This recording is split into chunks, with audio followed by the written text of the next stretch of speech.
예, 그러면은 2부 순서를 진행하겠습니다. 먼저 아지잔 빈 마로주키 말레이시아 과학대학 교수님께서 발표를 해주시기 바랍니다.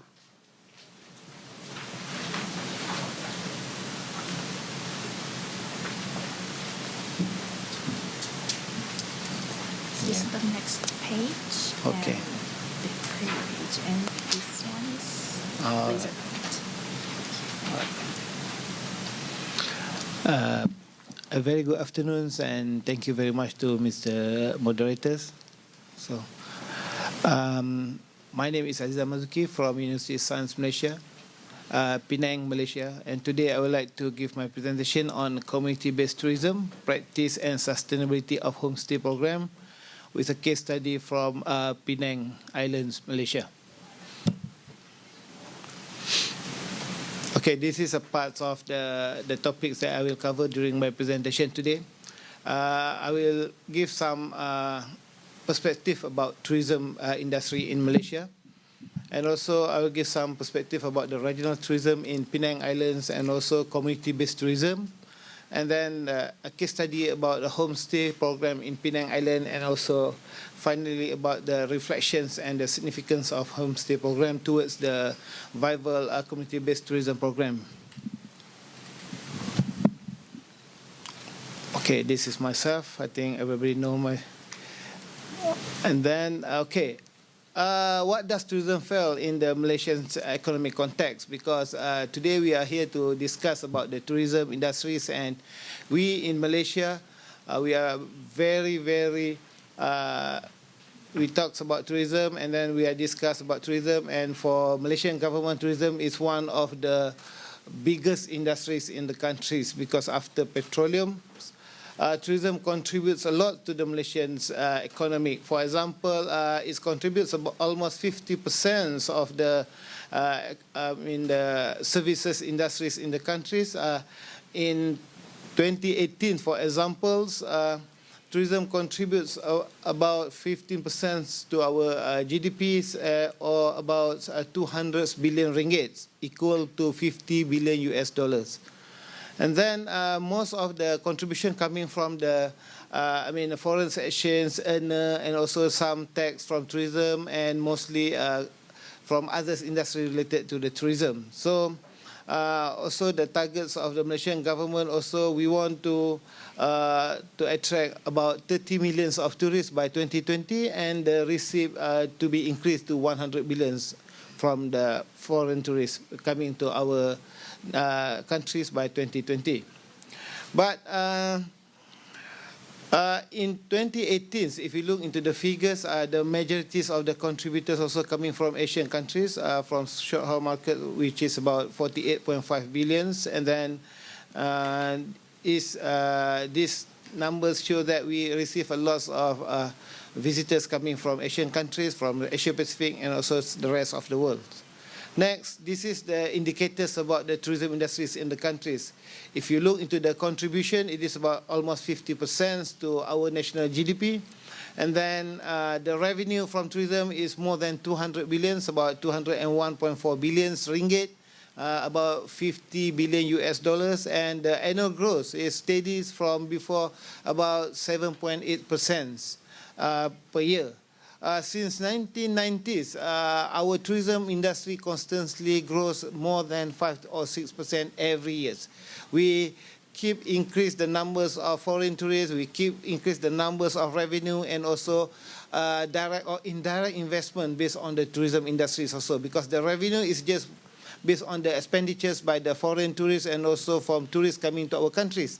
But what was not included in these figures is the direct and indirect investment. Let's say a foreign investor will come to develop a new hotel, or maybe others industry related to the tourism in Malaysia. So the manpower uses for the tourism is about 3.4 million of Malaysians, and also foreign expatriate benefit from the tourism industries. And 33% of the contribution coming from retail trades, and also almost 33% also from food and beverage. And we know that because in Malaysia, we are people coming to Malaysia because of foods, In Asian, we have variety of food. We have Malay style of food. We have Chinese style of food. We have, Indian style of food. Even nowadays, we have a lot of Japanese and Korean style of food restaurant in Penang, in Kuala Lumpur, and others top tourism destinations such as Langkawi Islands in Malaysia. So it is not a strange for Malaysia when they come to Seoul or Jeju Island, for example, because they have made a lot of your foods in our own countries. Okay, next. Against another Malaysia tourism indicators, the arrival in 2018 is about 25.83 million tourists, and the direct receipt is about 84.1 billion, and the numbers of hotels in Malaysia recorded by Tourism Malaysia is about 4,750 hotels in Malaysia. And then the numbers of rooms is more than 300,000 rooms, and the average stay nights per tourist is about 4.2 days when they are coming to Malaysia. Still low compared to our competitors like Thailand. They receive more than us. And then we are still in the process to increase the numbers of average stay by tourists, maybe from 4 days to 7 or 8 days per tourist. And then, again, another vital statistic about tourism in Penang. For your information, Penang is a state within Malaysia. I will show you a map after this. So in Penang, it is one of the smallest states in the country. The size is about 1,000 square kilometers, and it has about 1.74 million of population. Four largest ethnic groups like Malay, Chinese, Indians, and others, the main population of Penang, and the three main ethnicity is Chinese, Indians, and Malay. And in Penang, we have the islands and also the mainlands. So most of the attraction for tourists is in the islands. We got Batu Ferringhi, we got Georgetown World Heritage, and we got other areas also in the mainlands. And we got almost 20,000 hotel rooms in Penang. And last year, the numbers of tourists is 6.38 million, and foreign tourists is about 2.91 million, and domestic tourists is about 3.47 million. The accommodation, if you look at, we have more unrated hotel. For example, about 100 unrated hotel, 12 5-star, 20 4-star, 30 1 to 3-star, and Orchard's about 30 hotels. So we can look into the locations of the room supplies in Penang. For example, the majority of the room and hotel is in the city centers. And then on beach area in Batu Ferringhi, for example, we got almost 20 hotels. And on the hill, on the Penang Hill, we have 1 hotel. And others in the rest of the island, we got another 4 hotels. But the numbers of hotels is keep increase from years to years based on the domestic and also foreign investment and the demand by the tourists, because the numbers of tourists coming to Penang is keep increase from years to years. And what's next in Penang? If we look into the community-based tourism, we look into the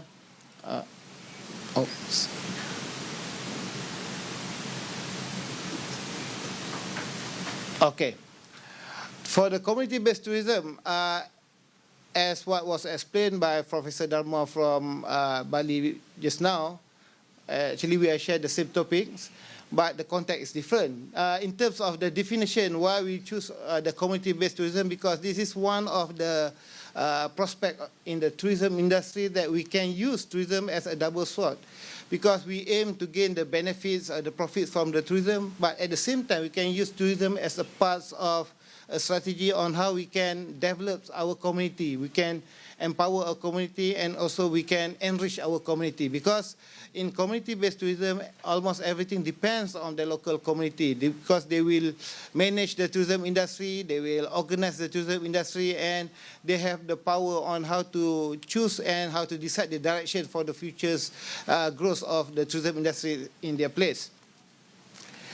And next, the characteristics of the community-based tourism, because if you look into the community-based tourism industry, so this is the pillars of the CBT or community-based tourism, because in community-based tourism industry, the first thing that we need to ensure is we can engage with the community. We can give more, consultation, more engagement with the local community, and also we will empower the local community. Because based on that engagement and the empowerment, we can ensure that they can fairly receive the distribution of the economic benefits, and at the same time, it will improve their living standards. So, in order to ensure that they can, sustainably control the environment in their areas, so we must ensure that they can control the tourism first, because based on the control or the management on the tourism, we need to ensure that everybody is happy, because that is the first thing. Because if we want to collaborate, if we want to invite anybody to get involved in tourism, doesn't matter they are local community, investors, or even the government agency or etc. The first thing is everybody is happy, everybody is get the benefits. So if I get $10, you must also get at least $5 to $6. If I get 100, you get $1, then nobody happy, then we will destroy the developments of the tourism. Because if we read about the Butler theories about the life cycle of the tourism industry, once everybody happy, we can ensure that the enrichments of the tourism grows, and also to ensure that in the long term, the growth of the tourism industry will give a huge benefit to the local community. But if they did not support the tourism industry, then it will give a lot of headache to the decision maker, of course, because they will give a lot of resentment to the tourists when they come to the destination. So CBT is one of the best approach on how we can involve the local community in the tourism industries. Okay, next. In Malaysia, when we talk about the community-based tourism, mostly we focus on the homestay. Homestay, actually, if we look into the theory, if we look into the literatures, the concept is based on the bed and breakfast coming from the Western countries like United States of America or the European nations. But the difference between homestay and bed and breakfast is because in homestay, the tourists come and stay with the landlord, with the owners of the house. Let's say you come to my house for 3 days and you stay with me, and the differences between you and my relative is that you have to pay. For my relative or my brothers or sisters, they are free. Okay? And the reason why we promote the homestay is because, let's say people from Korea coming to Penang and stay with my family, they want to have an experience about the Malay culture. They want to know about how people in Malaysia are living in the village areas. How do you feel when you go to the paddy field? How do you feel when you go to the durian plantation, for example? And what is the difference between the Malaysia cultures and the Korean cultures, and also the food, for example? So those are the things that we are trying to promote. And at this moment, it is quite good because we can attract many tourists coming from Japan, from Korea, from China to our homestay. Of course, we have less tourists coming from Singapore and Indonesia because we share almost the similar culture. Malay in Malaysia, Malay in Singapore, Malay in Brunei, and Malay in Indonesia is almost similar in terms of the culture. Of course, they are rich and poor, but the culture is still the same. Okay, because we share the same history. So, but for Japanese, for Korean, for Indians, or maybe for Chinese, when they come to Malaysia, they can see the differences in terms of the lifestyle, in terms of the cultures, in terms of the food. Even the practice of the religious is completely different. Okay, next. This is about the Malaysian homestay redefined, because what happened? This is what we sell to the tourists when they come to our homestay program. The first one is the experience. We want to ensure that they will have the experience. We want to ensure that they will feel the unique program of the homestay, because if you come to Penang, the homestay program is quite different compared to the homestay program in other states in Malaysia, for example. And also, why is work automatically? Okay, for example, when you come to Malaysia, we have 3 different races. If you stay with Malay family, it is different compared to Chinese family or Indian family, because our cultures is different.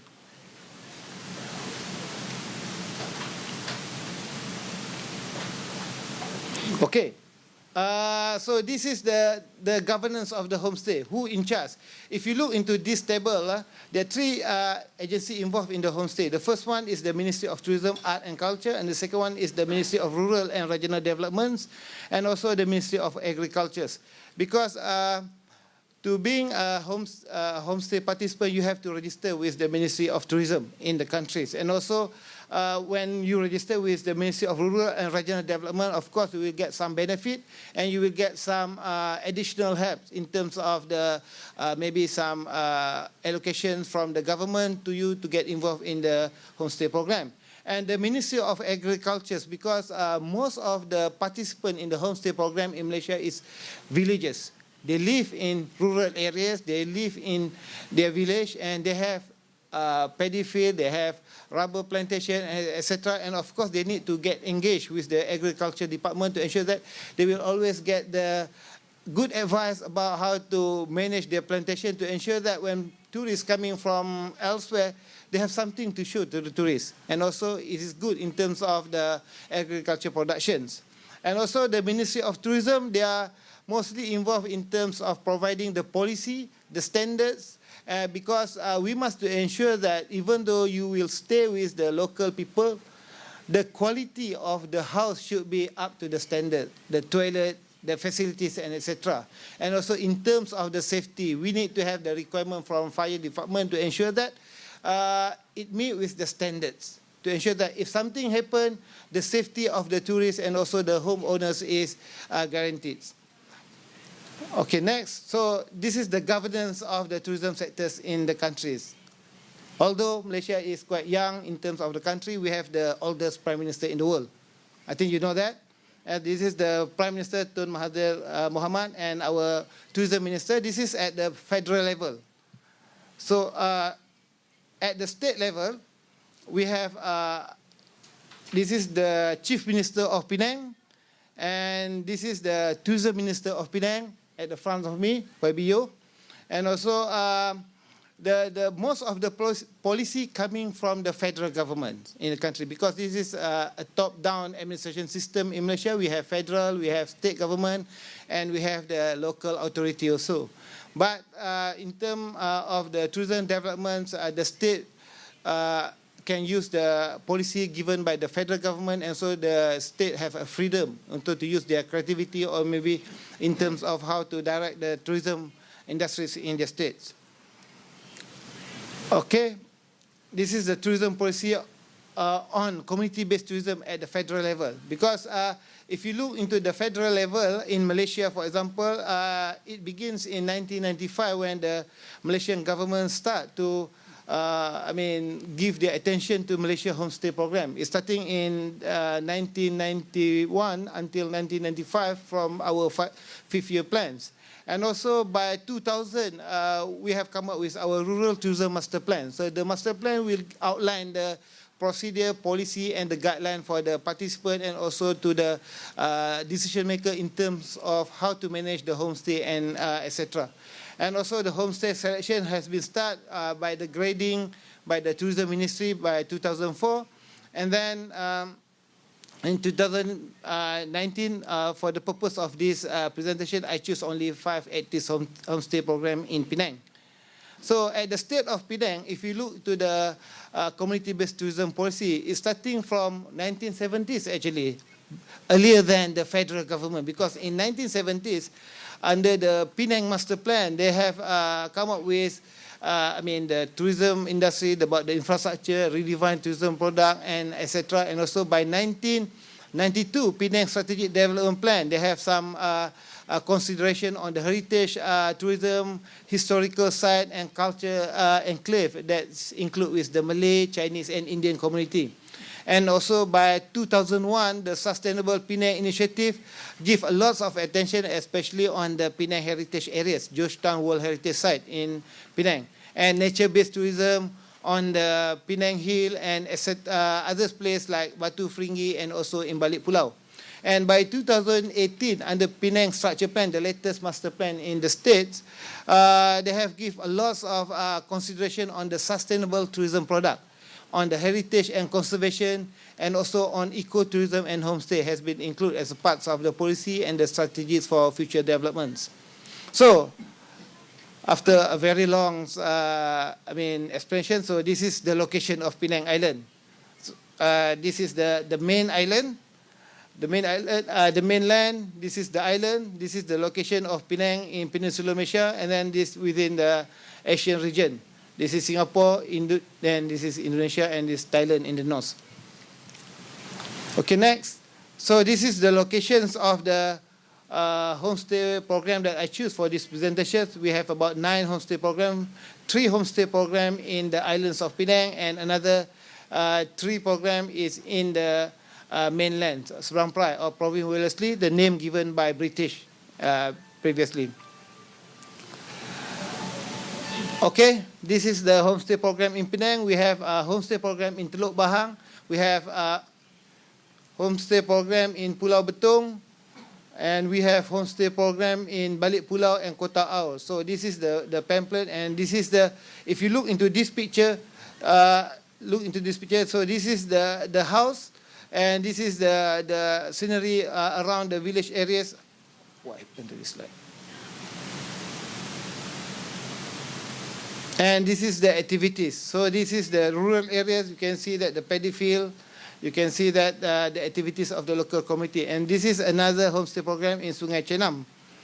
So this is the activities done by the tourists when they come to the rural area. Explore the local community, explore the typical village house, and active with the community, the day life of the local communities. And also, this is like a wedding ceremony. So when we have any wedding ceremony, we will invite the tourists to come and to have an experience. Maybe they want to see what is the difference between the Malaysian wedding ceremony. Even in Malaysia, we have different types of wedding ceremony. The Malay wedding ceremony is completely different compared to Chinese or even compared to India. So this is very unique, not only for the foreign tourists, even for the domestic tourists. Even in the Malay, for example, we have a lot of variety because a lot of races in terms of Malay also. And also, this is like several local delicacies, for example, food, for example, local activities. So, because in our community, sometimes we like to share. When we do something, we have a lot of party, for example. We call it if I'm going to have a wedding ceremony in my house, for example, my sister will get a weddings. So the whole community, the whole villages will come to my house to help me. It's happened only in the village areas, not in urban areas, because in urban areas you can see that everybody is busy with their life and the space is very limited. But in village areas, helping each other is common. And they will come to help me for free. So that's the event where we can attract the tourists to come. And again, another activity. So this is the style. If you stay with the homestay program, then you can eat with the landlord. You can eat with the house owner also. Of course, we will modify our menu to ensure that some of you, because our food sometimes is too hot, sometimes it's too sweet or too salty, so we can ensure that the modification to ensure that everybody can have a good taste of food. Again, agro-tourism experience. This is about, if you look into this picture, harvesting fresh honey from Klulut bee. This is very popular in Malaysia. You can have bee. And this is about rubber tapping experience for tourists. If you are from Asia, of course, it is common for you. If you are from Japan, from Korea, I'm not sure whether you have been in any rubber plantation. You have a big motor industry, you have a big car industry like Kia or Hyundai, but how to build the tire from the rubber industry. So this is the rubber plantation in Malaysia, for example, because it is very popular among foreign tourists when they come to our countries. Again, this is the paddy fields, and this is like we also have a buggy to bring tourists to visit around every corner of the village. And this is in Sungai Chenam or Teluk Bahang. Teluk Bahang is a coastal area, which is very beautiful if you come to these areas. And maybe some of the activities is they can go to the sea with the fishermen. for squid, for fish, or maybe for fishing. So this is the activity. We can arrange the activity based on the demands by the tourists and based on their capabilities. Of course, some of the tourists are very worried or curious when they come to our village. But based on the explanation, based on their observation, after maybe 1 or 2 days, they can get involved. But in Malaysia, for example, if you come to Peninsula of Malaysia, then you go to Borneo, there are 2 different sites. There are 2 different areas, because in Borneo, the culture is different. In Peninsula of Malaysia, the culture is also different. But both of destinations will give you a very good experience when you come to the homestay program. So how far? The success rates of the program. If you look into these numbers, in Penang alone, we have about 203 homestay hosts and 232 rooms available. And in 2018 alone, the revenue is about 400,000 ringgit, just equal to about 100,000 US dollars. And since 2014, they have received about 2.74 million ringgit revenue from homestay program. If you look into this is the total numbers of income, because in 2015 they received more, slightly decrease in 2016, increase in 2017, and decrease in 2018. Because the biggest challenge in organizing a homestay program is to maintain the numbers of tourists coming to your program, because sometimes the reputation is very low. We cannot ensure that the tourists who come to our homestay this year will come again next year. So that's the challenge, because if we can keep the interest or the spirit high among the tourists, they will come again next year, so easy for us. But the challenge is how to explore the new market, and also how to have a variety of product when tourists come to our homestay program.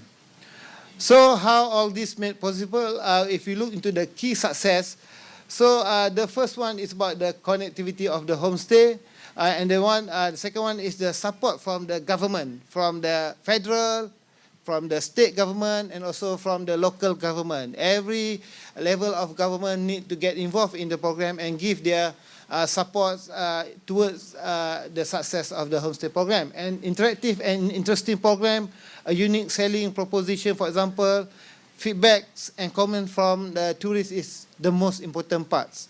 Sometimes if you do something which is very unique or very funny among Malaysians, maybe it's not funny to the foreign tourists. So we need to know the behaviors of the tourists, and we need to understand about the attitudes of the tourists, because people from Japan might be different compared to people from Korea, and Korea is completely different compared to the tourists from China. So it is very crucial to every tourism operators to understand the behaviors of the tourists. It's not only between Europe and Asia, it is between each countries in the world. Because we have a lot of Chinese, for example, Chinese from China, Chinese from Malaysia, Singapore, Hong Kong, or Taiwan. But every Chinese from every country will have a very different behaviors, every different perceptions. So if you want to ensure that we can have a good tourism progress, we need to understand about the behaviors of the tourists. So next, this is the 9th step, the suggestion to future developments in the homestay program or community-based tourism. The first one is the needs and the readiness. We need to know about the needs of the tourists, and we also must be ready to ensure that when the participants, the villagers, when they get involved in the homestay program, they are really eager to join. They are very interested, not because of someone invite them to join. And the second one is we need to educate and get prepared. And the third one is identify the leadership. We need to have a leader among the local community. We cannot have 2 or 3 leaders, only one leader, which is a very fair leader. And also we need to develop an organization. A committee need to develop a corporation, for example, which is the corporation will control the whole process of the homestay. And also partnership, maybe partnership with a multinational company, partnership with another private company, which is good. Let's say we have a partnership with AirAsia, for example, we can ensure that they will help us to do the promotion for our homestay. Integrated approach, the conservation, sustainability development, and also responsible tourism project should be included in the homestay program. design quality of the product. This is the biggest challenge, because sometimes when we want to design the new product, we need to have someone who have a very good innovation ideas. Because what has been done previously, maybe some people will just copy and paste what has been done in Indonesia to be done in Malaysia, what has been done in Japan to be done in Malaysia also. But what we need to do is innovation. Maybe we can have the similar ideas, but the way we presenting, the way we packaging should be completely different. It should bring the uniqueness of our countries and the uniqueness of our cultures. Marketing strategies, which is very important, and this at the marketing strategies, normally what we do is we engage with a professional. We cannot hope the villagers to do their own marketings. We need to train them. Maybe after 3 or 4 years, they are good enough to do their own marketing strategies. And finally, monitor the performance. The government agencies, the Ministry of Tourism, and also the local agency will always monitor to ensure that every problem happens by the operator can be solved immediately. So impacts to the community, and finally, after running the homestay for 4 or 5 years, you can see that the sense of belonging within the community is increased. They feel happy, they feel proud about their village, and they feel that, okay, nowadays people will come to their village and they see that there's something to sell to the others, and also the values of their village. And the second one is generating job opportunities among the villagers, which is very important, because in Malaysia what happened is most of the younger generation will migrate to Penang, Johor Bahru, or Kuala Lumpur. So what happened in the villages, the majorities of the population in village is 40-something and above. So at least we can generate the second income to the old, old generation. And income generation opportunity, because based on the tourism industry, it will also give lots of benefit to others industry like transportation, retail, and souvenirs shop, and also better infrastructures. If you are success in the program of the homestay, the government will give the support to you, and also the allocation to provide a good infrastructures like road, bridge to the villages. So this is stories about the homestay program in Malaysia. I hope you can enjoy with my presentation. Thank you very much. Okay. 예, 아지잔 빈 마로스키 교수님 수고하셨습니다. 땡큐. 그 말레이시아 페낭주에서는 자연인의 지속 가능성, 지역사회 참여, 그리고 경제적 가치 창출, 지역 주민의 자율권 보장 등의 지역 관광의 방향성을 토대로 해서 차별화된 말레이시아의 독특한 문화 체험 등 홈스테이 프로그램 및 추진 지원 체계 등에 대한 사례를 중점적으로 발표를 해주셨습니다. 감사합니다. 이어서 쿠수마 수왕푼 푸켓주 공공보건기술 담당관께서 발표를 해주시겠습니다. Good afternoon, ladies and gentlemen. I'm honored and very grateful to meet you today, and I'm proud to present on topic sustainable management of community-based tourism in Phuket Old Town, Phuket Province, Thailand. But I come from Phuket Provincial Health Office. Yeah. Tourism is one of the most important. Next.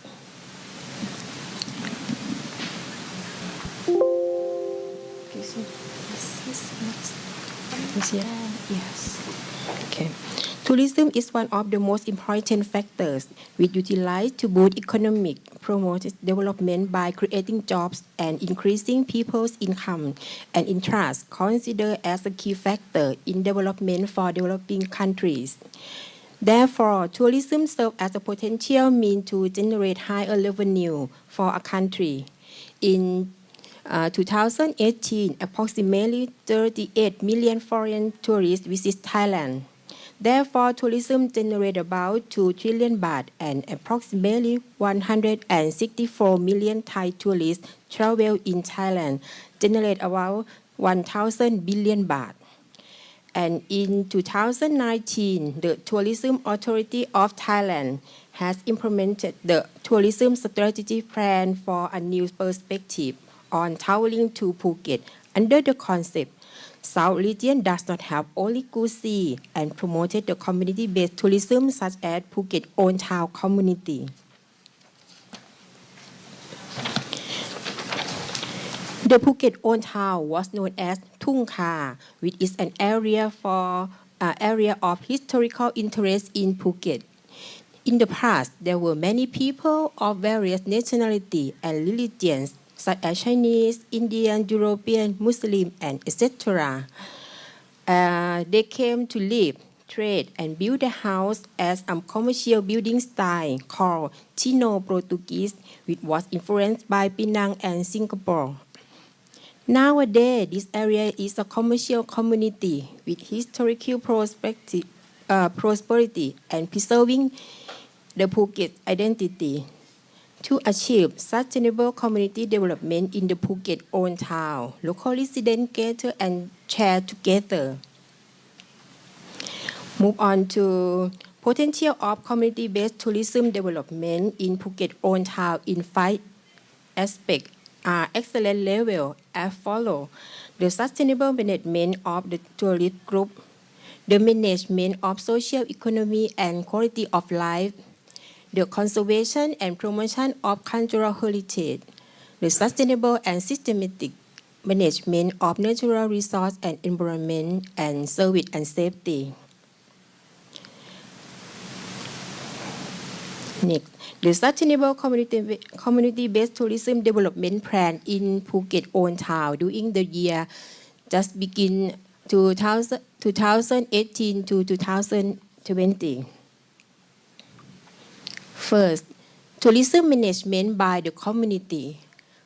There are many activities as follows: project to build tourism personnel by the community, and project to promote policy coordination with agencies in Phuket for CBT development plans, project to upgrade the standard of CBT to international level, project to observational study, knowledge sharing on the success of CBT, project to public relations and marketing development with appropriate capacity.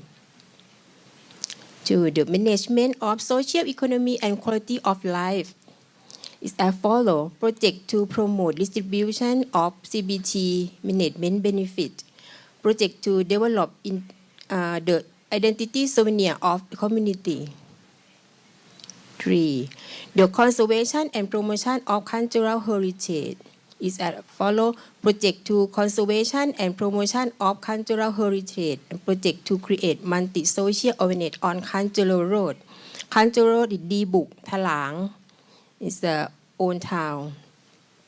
And for the sustainable and systematic management of natural resource and environment is as follows: project to develop the green market in the Phuket Old Town, project to design and preparation of certification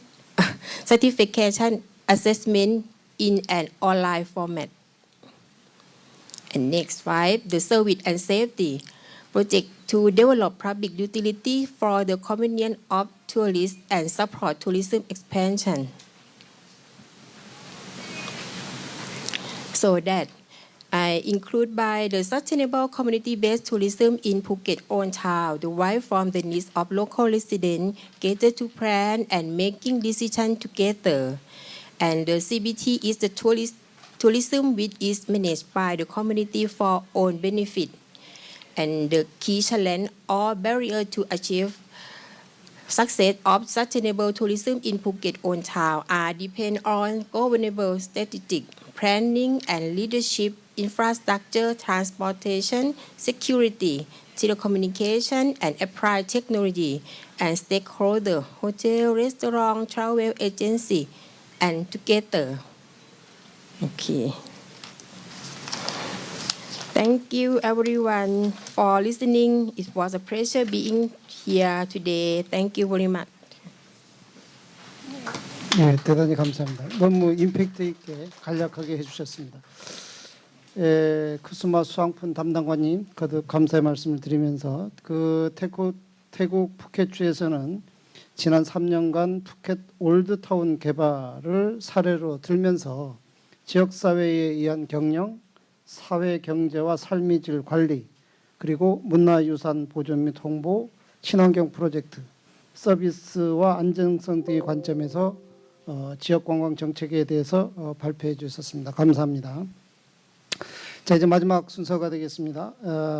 키르티 텐나쿤 남부주 주지사님께서 직접 발표를 해주시겠습니다. 여러분, 마지막이니만큼 큰 박수로 맞이해 주시면 고맙겠습니다.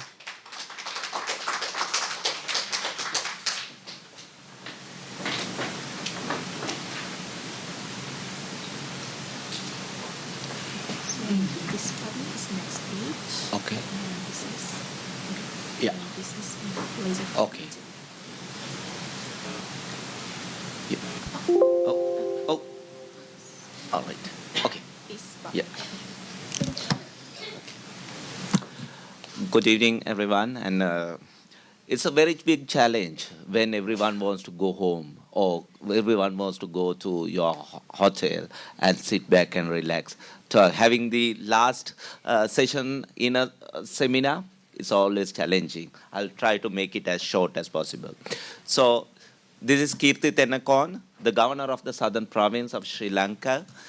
And I'm going to talk about the southern province, the background, what's homestay and what's the community-based tourism means to us, the success stories, confronting obstacles, and transforming themes. Yeah. Introduction to the southern province.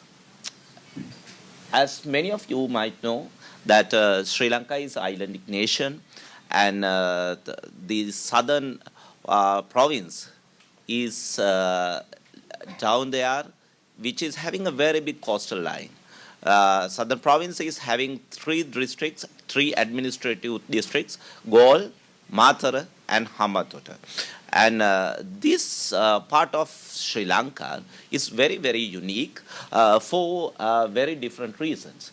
And the cultural diversity and natural resources, very big coastal line coming here from down there, and waterfalls, very nice sceneries here, and the jungles, two UNESCO heritage sites there with forestry and all that, wildlife, and we are having unbelievably rich and beautiful beaches. Windsurfing is one of the reasons most of these Asians and the Europeans are coming to Sri Lanka. And as my Japanese friend talked about karate, the way of promoting the sea is our tourist attraction. And that's why 1/3 of every tourist who comes to Sri Lanka ends up here. So when it comes to the numbers, tourism is the third biggest income generating factor in Sri Lanka. Only it happens like that. In the other reason, we are having a very high number of days staying. That's average of 10.1 days staying in Sri Lanka. When it comes to the other provinces, the average number is 6 to 7. When comparing to the other countries, it's high. But here for the southern province, we are having average 10.1, and in some cases, some parts of the year, we are reaching up to 15. It's a very big number, as you know, in the sector, which is very unique. And more importantly, during the last 2-3 years, we are having continuously developing tourism sector, which reached 22% annually. And last year, it got $2.9 billion to our economy, and we are only having 1.8 million tourists per year. When comparing to Bali, or when comparing to the other countries, the numbers are low, but still we are getting very big amount of money out of that.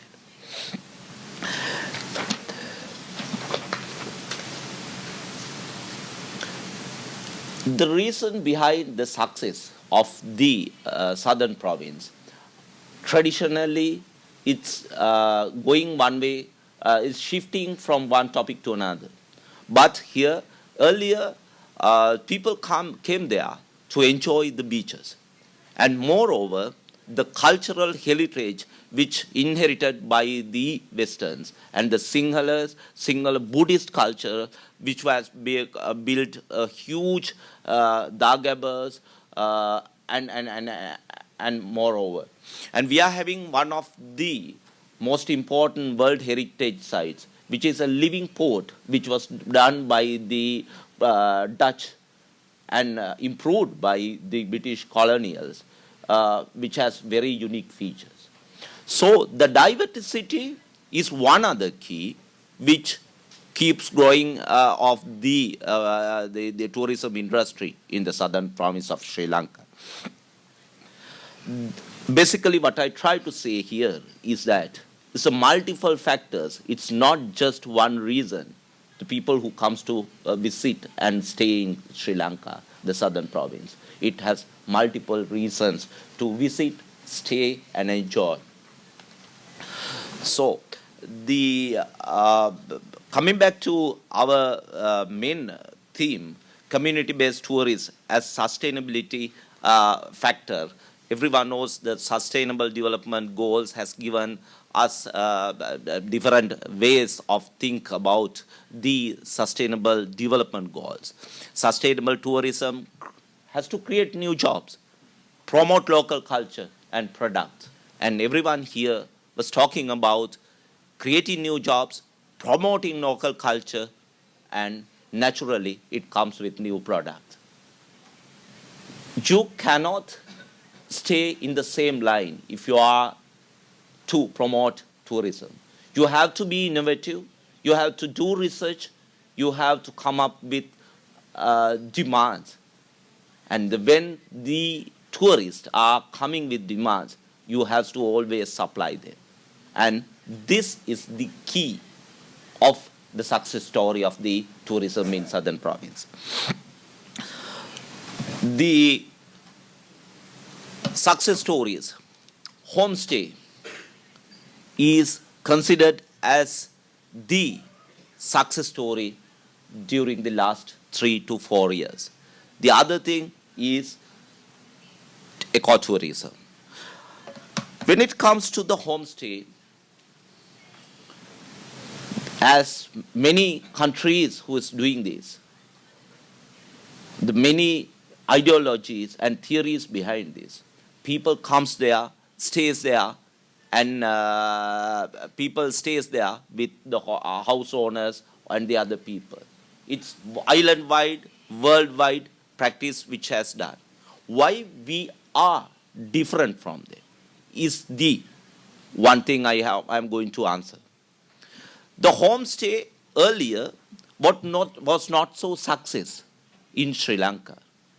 The house lords, the landlords, getting some people down there, providing cheap food, providing the not so sophisticated beds and the accessories, has given a very big problem to the industry, because we are having very high-end tourist industry in Sri Lanka.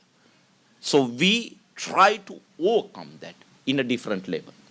That is specialized homestay house building. So it provides a person or an owner or hired man to stay down there in one part of the house and providing the other rest of the house, which is built with sophistication, state of art, and meeting the international standards. By doing that, we learned from that, and we started very successful homestay packages. And that is how we have overcome the average challenges which the other Asian countries has faced and struggling still. Ecotourism.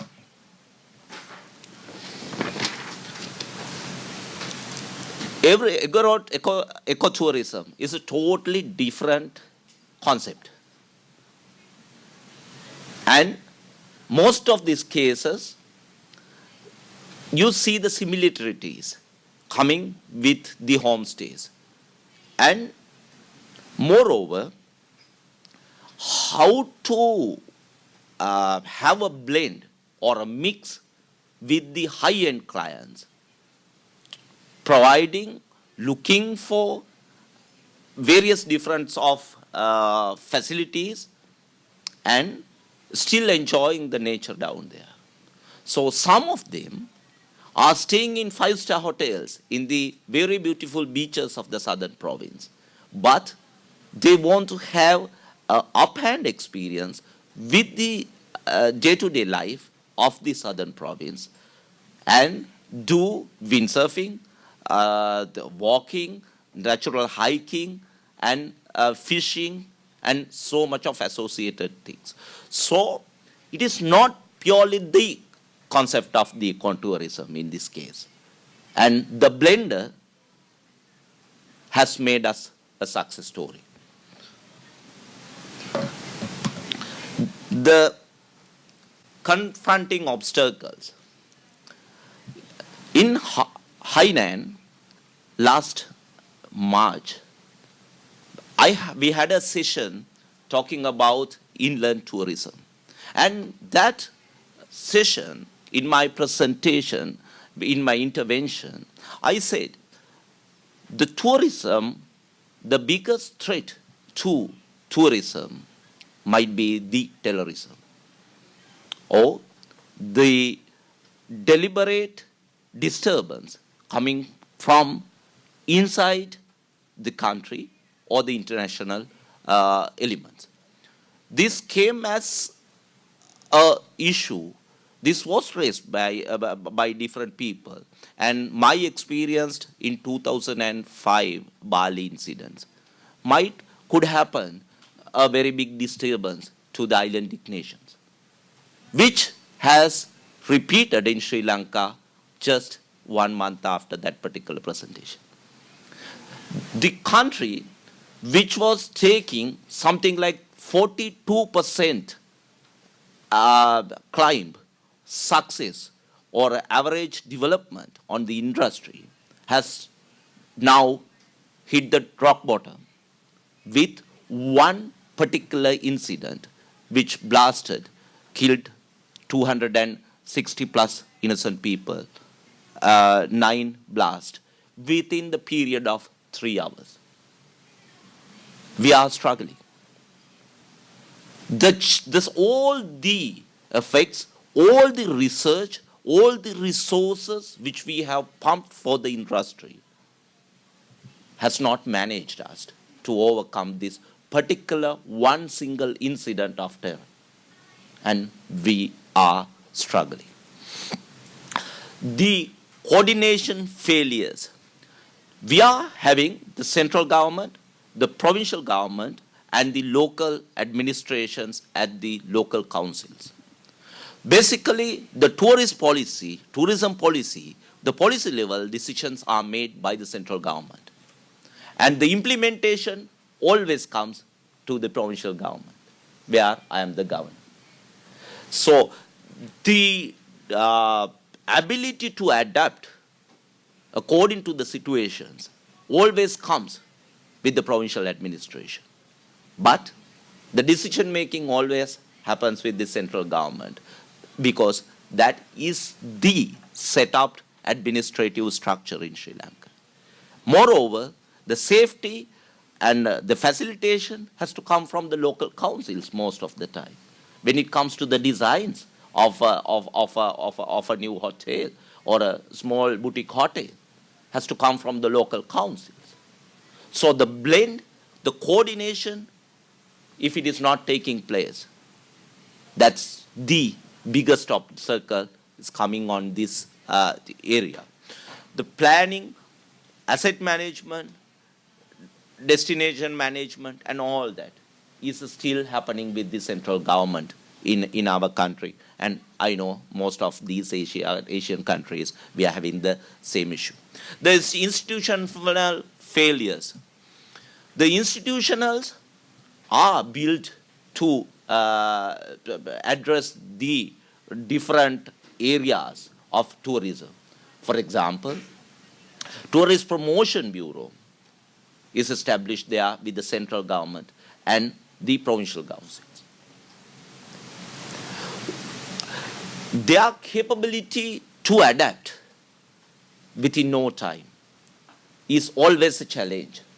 Before I come down to Korea, so we had a series of discussions how to overcome the situation which was hard hit by the Terrorism Act, single Terrorism Act in Sri Lanka. And we have given them almost 2 weeks to overcome, come up with a new solution or come up with new idea to overcome the present challenge, which they have not made, which they was not capable of doing. And then we have to look for a different avenues to overcome that. And we have to replace the whole bureau with new set of people who can efficiently face the challenge in future. So the institutional failures could further destroy or create another disaster for you. Resources failures. One main issue what we are facing, even though Sri Lanka is a country who has a history of very success stories behind the tourism development, is professional, lack of comprehensive visitor research and data, lack of access to investment and financial identification and professional resource failures basically. The resource failures is coming in very different levels for very different countries and very different reasons. So identifying them and overcoming it has to be looked into a very unique, orthodox way, which is very unique to each and every country or each and every community for that matter. Market failures. It is identified that the limited attention paid to product diversification and destination development. In Sri Lanka, the province adjoining the southern province is Jeju. During 4 years of time, the Jeju province has created a tourist destination which has 800 times faster growing than the southern province. We got the resources, we got the expertise, but all of a sudden, an unknown province or an unknown small town got 800 times tourists than the experienced, professional, well-equipped, well-facilitated province. So how on earth that sort of a thing can happen? That's the success story. And we were, even though we are the professionals at that particular field, one unique creature who was foreseeing the opportunities and availabilities has worked out a thing. So the market failures, if you are not going to adapt to the situation, I think you are having a very challenging time when it comes to confronting obstacles. I have put the basic concept there, so I'm not going to read it or read all out. So, what is the way out? and how we can look into the future, look into overcome the situation. As I said, for islandic nations or the specialized areas, in most of these cases, provinces, we are talking about provinces. We are talking about something very closer to the main islands in most of the cases. Keeping the law and order is the key. We know this theory. Everyone knows this theory. As a country who struggled 30 years with LTT terrorism, suicidal attacks and all that, we knew the importance. We knew the theory of importance when it comes to keeping the law and order. But we failed. Unfortunately, we failed. I read a very interesting note on Bali attacks, which was, the tourism was blooming. Everyone was looking for Bali. My kids were saying, we want to go Bali. Enjoy. We want to see this thing and that thing. That thing was down within no time. If we are looking for sustainable tourist industry, the key thing is to pay a huge attention to the security aspect. If you are not addressing the security aspect, sooner or later you have to pay the penalty. Once that mistake is done, I think it's very, very hard to overcome. You have to do overtime. You have to do lots and lots and lots of overtime to overcome that sort of issue. So number one, get the law and order thing. Security. Improving the security. There will be no one, no tourist will come to unsecure place. Improving governance regulations. Today, just before the lunch, I think we were talking about the direct flights, how we can get the direct flights. Mr. Sun was talking about it. And the regulations stops it for the provinces in most of these cases. The governance regulations has to be modified according to the provincial level requirements. And this is something political. This is something has to be addressed politically most of the time. And the situations once again differ from one country to another. And that's something you have to figure it out how to overcome.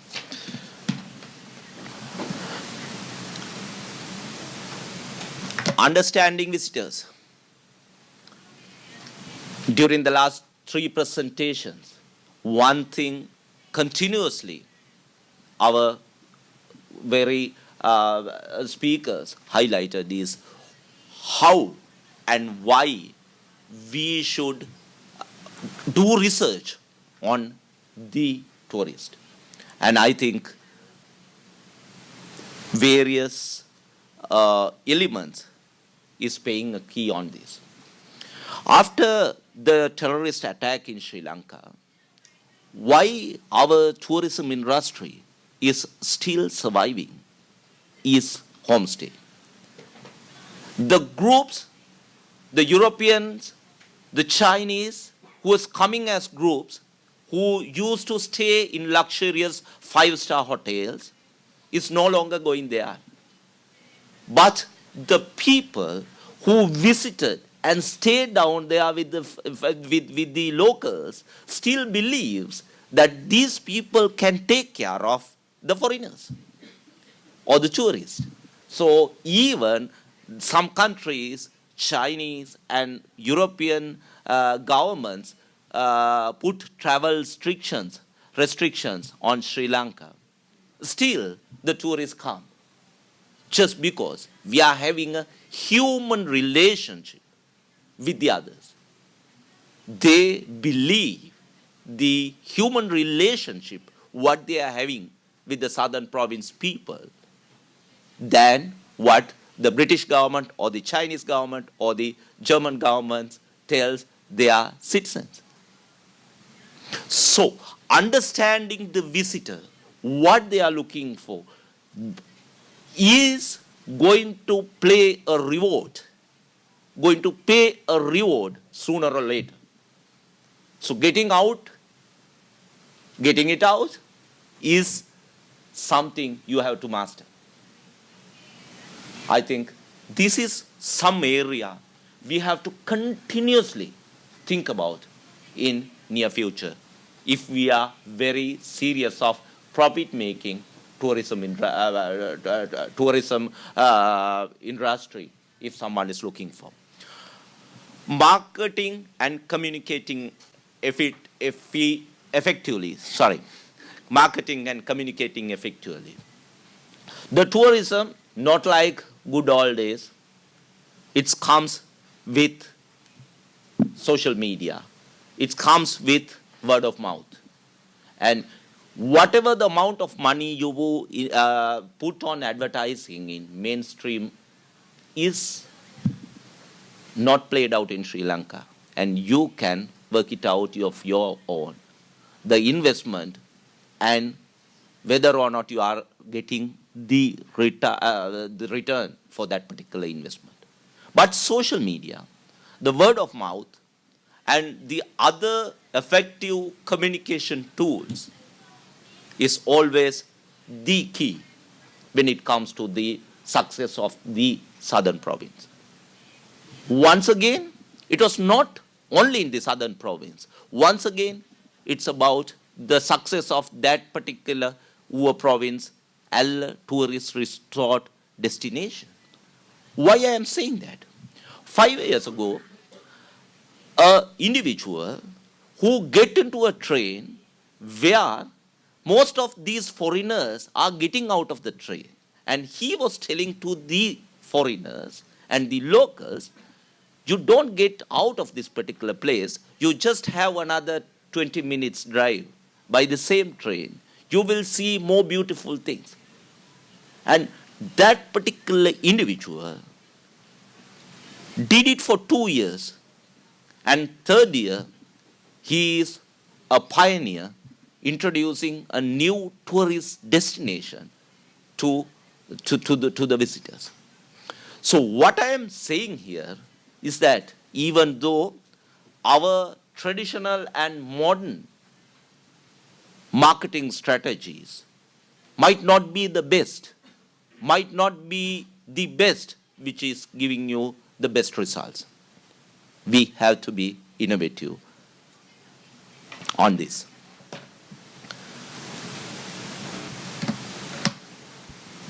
Developing sustainable destinations.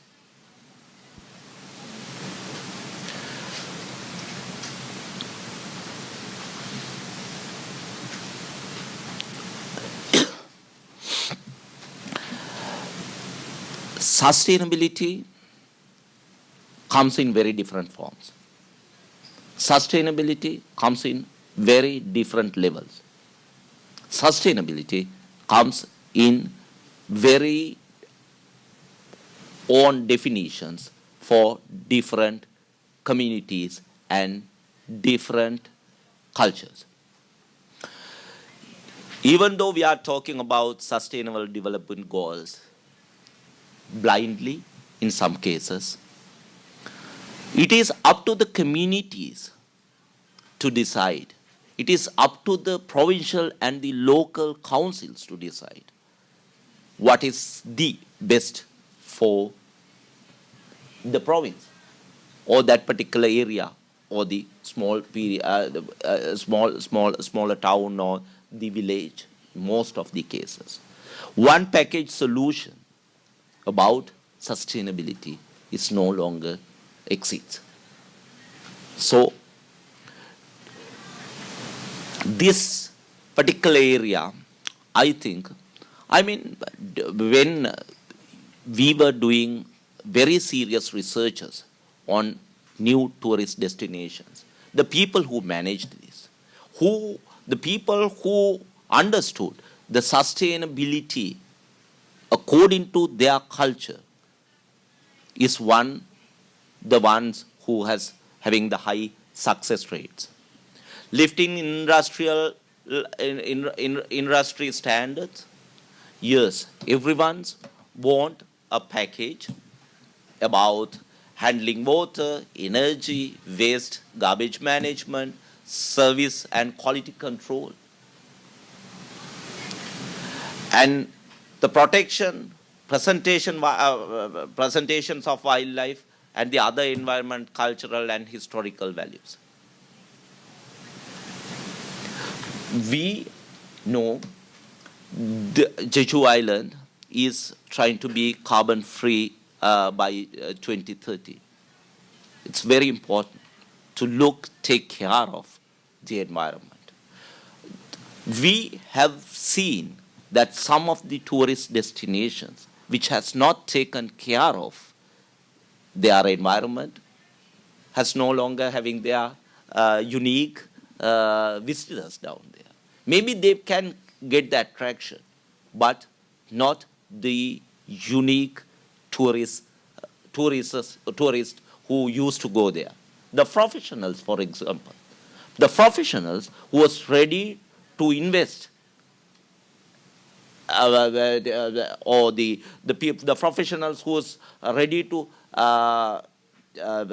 put more money into the industry, and backpackers. The one other area, tourist industry, should have a very clear policy or understanding for that matter. Each and every time, most of these societies inside the industry now try to define the backpackers as a burden, backpackers as a problem, backpackers as, it's not encouraging sort of. But here, if you look into the broader picture of the tourism is to people, to average people, the people who enjoys it, people who enjoys the stay, the culture and all that, has to be accommodated one way or the other. If you are not doing it, you are having a definite problem. I mean, high-end tourist or a high-end tourist market won't sustain alone. We have to accommodate the multiple needs, multiple people, and multiple income levels if you are looking for longer run in this industry. Transforming terms, during the discussion, even though I have put it in a different way, we try to address some of these. I try to flag some of these. Human resources. Governments basically having the hold. But here, the most important thing, the success behind the tourism industry in the southern province is private sector. The private sector understand the needs of their clients much faster than the governments do.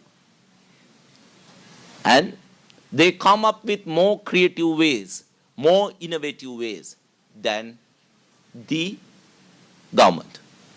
So keeping the balance in between, not confronting with the policies and not challenging the world-known principles or the very basics of in this sector is playing a key in this regard. And as I know, there will be a Q and answer. I'll leave it there. Once again, when it comes to community-based tourism, sustainability, I think the countries, societies has to be innovative, and innovation is the only way out of this crisis when you are facing a crisis. Thank you. 예, 케르티 테나쿤 주지사님 수고하셨습니다. 그 스리랑카 남부주에서는 관광 중심 남부주 소개와 함께 지역의 사회문화적 진정성과 고유성에 대한 존중, 문화유산 및 생활 방식의 전통적 가치 보존 등의 시각에서 차별화된 홈스테이 및 생태관광 등이 지역관광 성공 사례와 함께 도전 과제 및 해결 방안까지 제시해 주셨습니다. 주지사님께서 직접 발표해 주신 데 대해 거듭 감사의 말씀을 드리겠습니다. 이상으로 발표를 모두 마치었습니다. 이제 장례를 정돈하고 있는데 이 정돈이 끝나면은 질의 및 토론의 시간을 갖도록 그렇게 하겠습니다. 잠시만 기다려 주십시오.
예, 장례 정돈이 끝난 것 같습니다.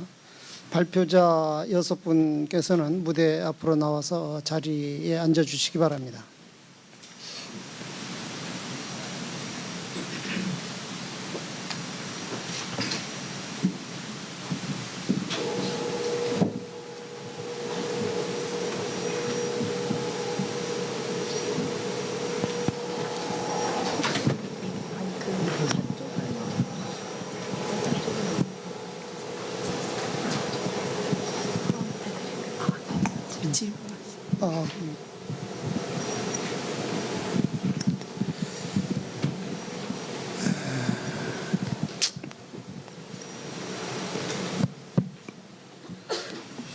예,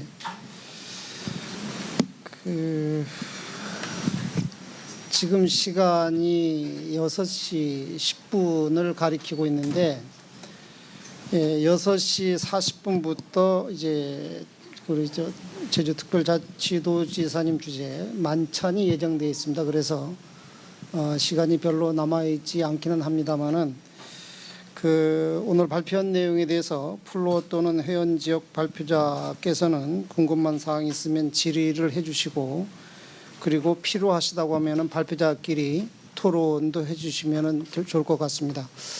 그러면은 우선 우리 플로어에서부터 한번 질의를 받아보도록 그렇게 하겠습니다. 예. 발표 잘 들었습니다. 특히 저는 양기철 국장님께 질문을 드리고 싶은데, 저 소개부터 하면 저는 제주대학교에서 관광학을 연구하고 있는 장혜원이라고 합니다.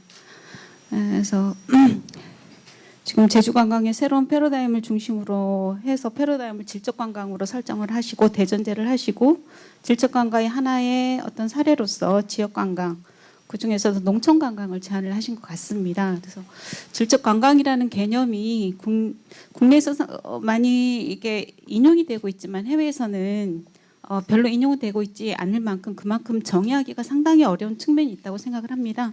근데 그럼에도 불구하고 지금 지속적으로 지표 개발을 하시는 등 그런 노력에 대해서 경의를 표하고 싶고요. 농촌관광이 제가 몇 년간 지금 연구를 하고 있는데, 일정 부분 어느 순간까지는 성공을 하지만 그 성공 이후에 지속 가능성에 있어서 상당히 어려움을 겪고 있는 것으로 알고 있습니다.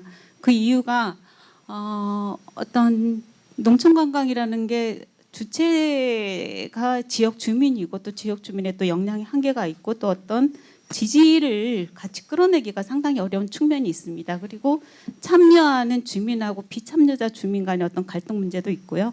그래서 제가 그쪽에 대해서 계속 관심을 가지고 연구를 하고 있지만 상당히 어려운 문제인 거는 틀림이 없는 것 같습니다. 그래서 국장님께서 그런 지역 주민 참여를 어떤 프로모팅 할 수 있는 그런 아이디어를 갖고 계신지 질문을 드리고 싶습니다.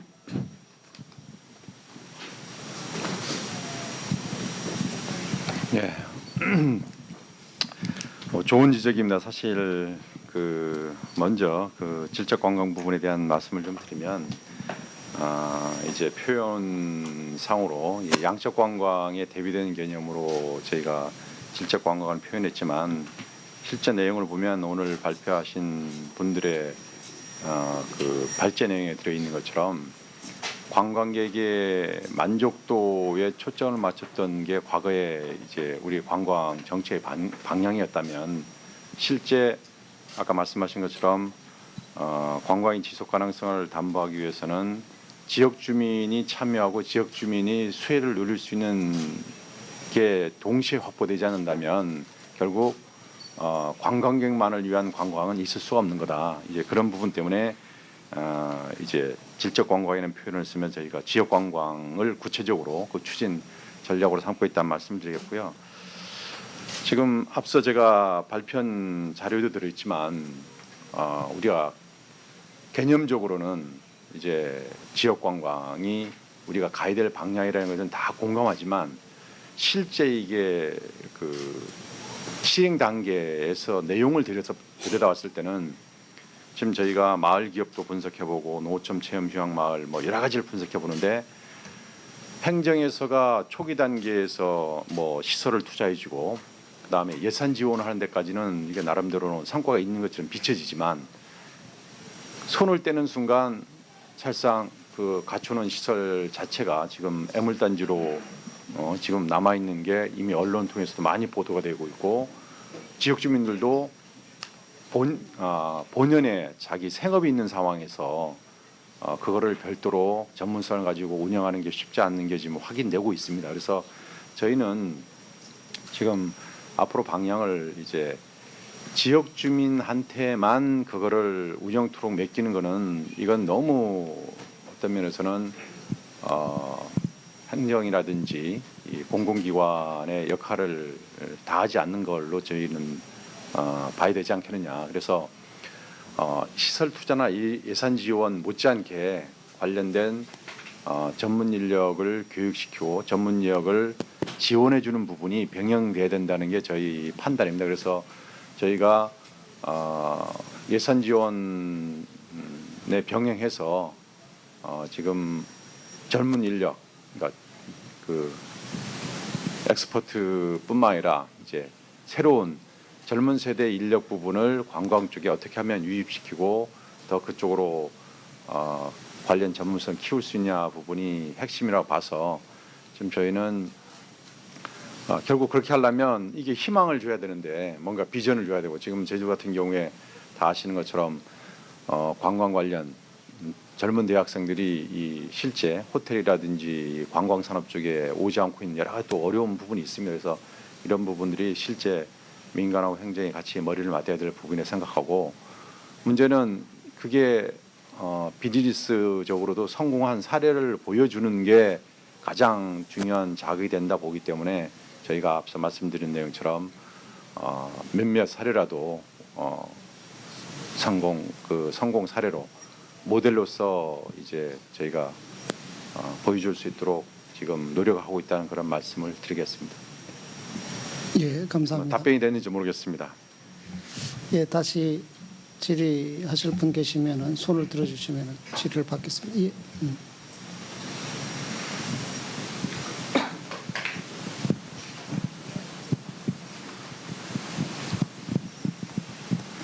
예, 저는 제주도청 관광정책과에 근무하는 김철구라고 합니다. 그 오늘 발표 중에 그 페낭의 지역관광 실천과 홈스테이 프로그램과 관련해서 지금 홈스테이가 그 아주 잘 되고 있고 그리고 그 여러 가지 프로그램들을 운영하는 그런 사례를 잘 들었습니다. 그런데 이제 이것이 그 주 정부에서 지원을 해서 이런 그 홈스테이와 프로그램이 운영되는 것이 그 주 정부가 주관을 해서 하는 건지 아니면 여기 있는 이제 그 지역 주민이나 그 지역 주민 단체가 직접 운영을 해서 그 소득이 지역 주민의 소득으로 바로 되는 건지 이거에 대해서 좀 문의를 하고 싶고요. 다음 두 번째는 그 이 홈스테이하고 이 프로그램 운영을 지역 주민이 직접 그 운영 자체를 직접 하고 있는지 아니면 주 정부나 또는 기타 이제 그 관광 관련 단체가 그 지원을 해서 운영 자체를 이제 같이 협력을 해서 이런 프로그램을 운영하고 있는지 이것을 묻고 싶습니다. 그래서 왜 이런 질문을 하게 되냐면 지금 좀 전에도 나오셨지만 그 저희도 이제 정부나 우리 지방자치단체에서 지원을 했을 경우에는 운영이 어느 정도 잘 되고 있는데 이런 그 행정 지원이나 재정 지원이 안 됐을 때는 사실 그 지역 마을에서 할 수 있는 인력이라든가 이런 부분들이 이제 좀 미약하기 때문에 그런 지원이 중단되었을 때는 이제 운영이 좀 어려워지는 부분들이 있어서 이런 부분들에 대해서 어떤 대처 방안을 갖고 계신지 그것에 대해서 좀 문의하고 싶습니다.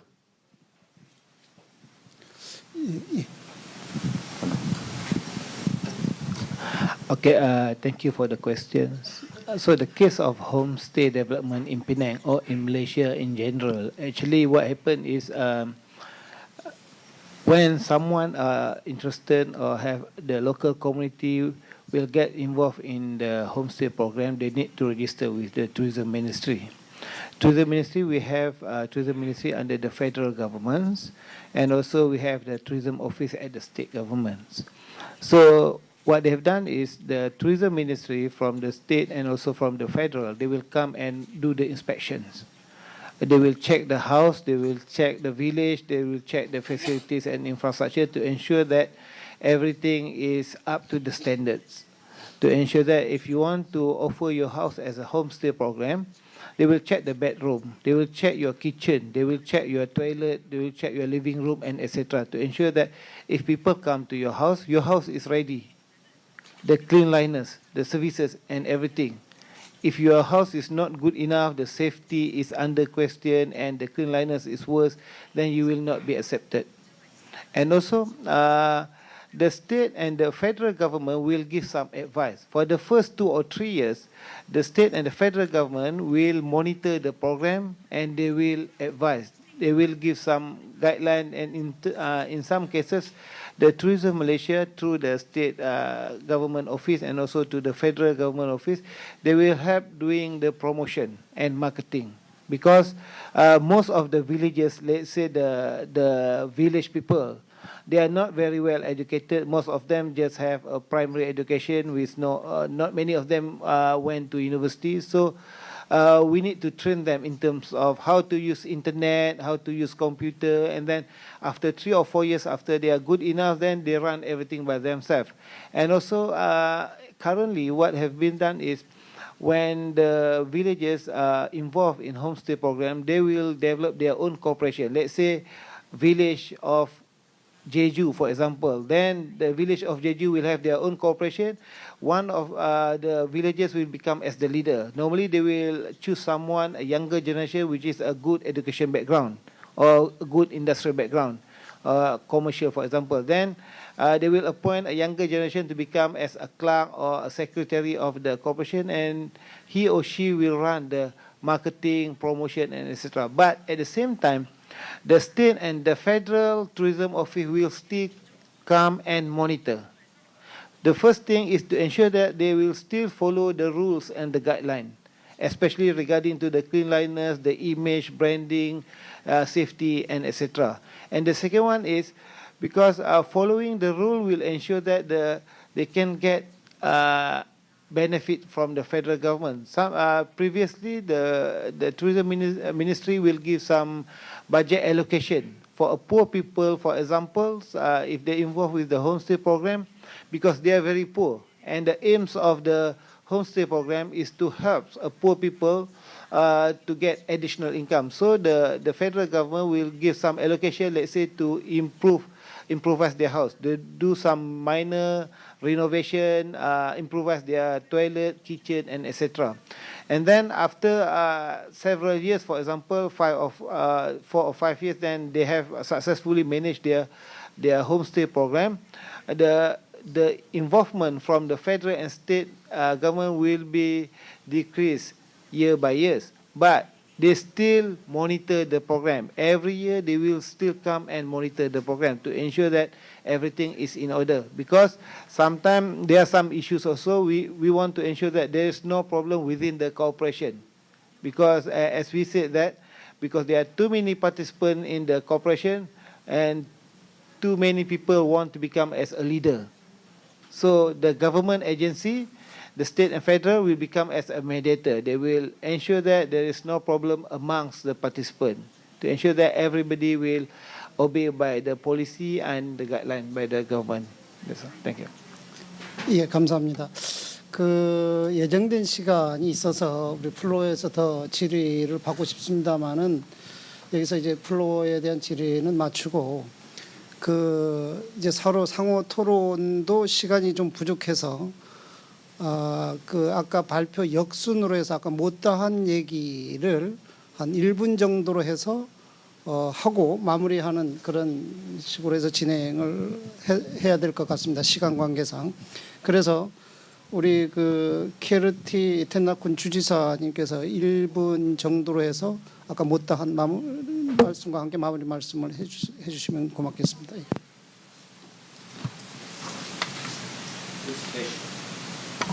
It's a pleasure to be here in this auditorium. The one thing I want to flag is that, I mean, you can have a very successful tourism industry, but always ready for challenges. The theory, which we know, everyone knows, will come into acid test sooner or later.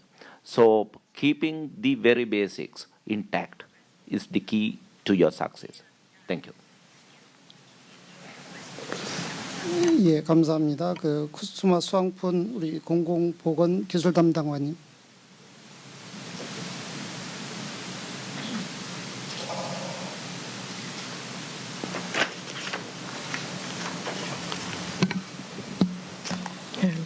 I think the sustainable community-based tourism of Phuket Old Town has a success or barrier from governor is a leader for plan, and stakeholders such as hotel, restaurant, travel agency, and other.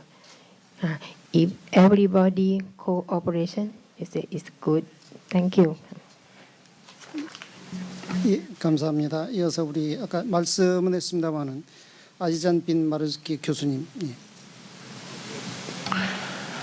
Okay, my advice is in tourism, because we are dealing with tourists, we are dealing with the local community, we are dealing with government and everybody. Because in tourism, when people get involved in the industry, it is because of two purposes. The first one is for the benefits of the tourism, and the second one is for the decision-making process.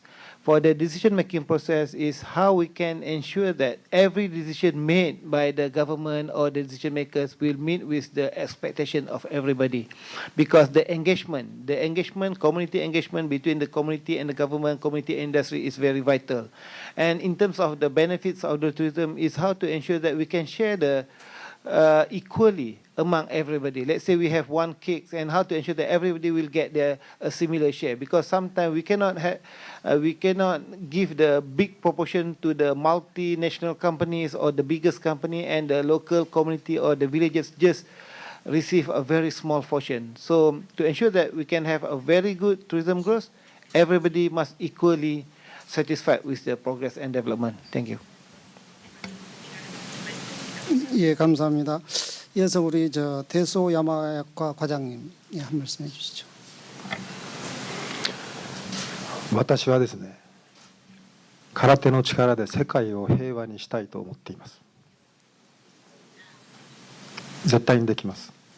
観光産業も平和な世の中じゃないと成り立たない産業です。で、世界には1億3000万人の空手愛好家という巨大な市場がすでに出来上がっています。その人たちが家族を1人連れてくれば2億6000万人、子供が1人できれば3億9000万人というふうに倍々の市場拡大が期待できるんですね。そういった方が一生のうちで一度でも沖縄に行きたいというふうに考えていただければ、これだけ巨大な市場だけでも沖縄観光というのは交流人口の拡大が図られるというふうに思うんですね。そして空手というのは守りから入ります。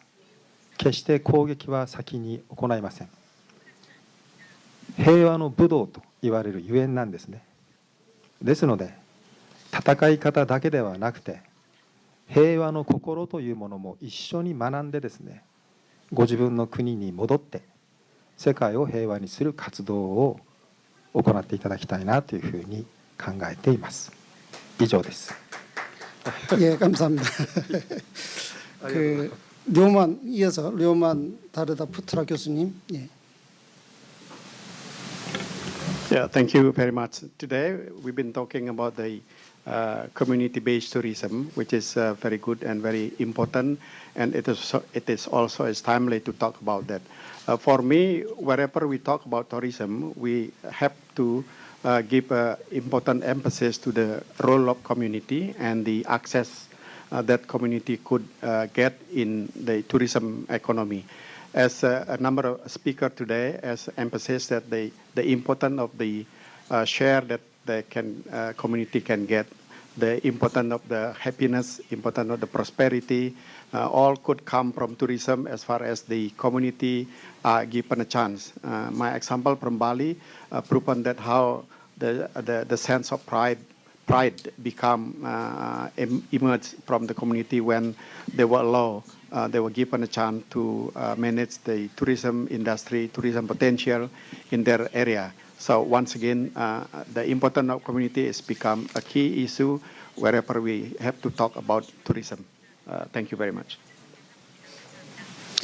예, 이제 마지막으로 우리 양기철 국장님께서 마무리를 해주시겠습니다. 예, 사실 이번 아이탑 포럼 그 국제정책 세미나를 준비하면서 주제를 뭘로 할 것인가에 대한 고민을 좀 많이 했습니다. 뭐 결과적으로는 이 지역관광을 택하긴 했지만, 그래서 지금 오늘 결과론적으로 세미나에 발표하신 분들 얘기를 들어본 결과로는 이 주제 선택을 나름대로 잘했다는 생각이 듭니다.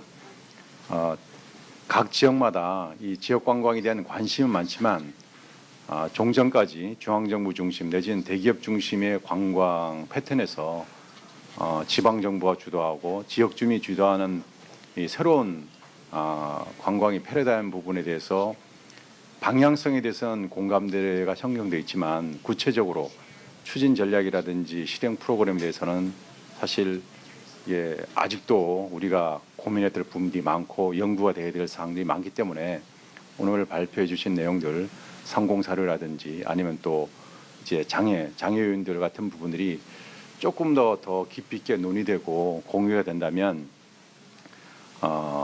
우리가 고민하는 부분에서 더 도움이 될 만한 그런 정책들을 실질적으로 펼쳐나갈 수 있을 거라고 생각을 하고요.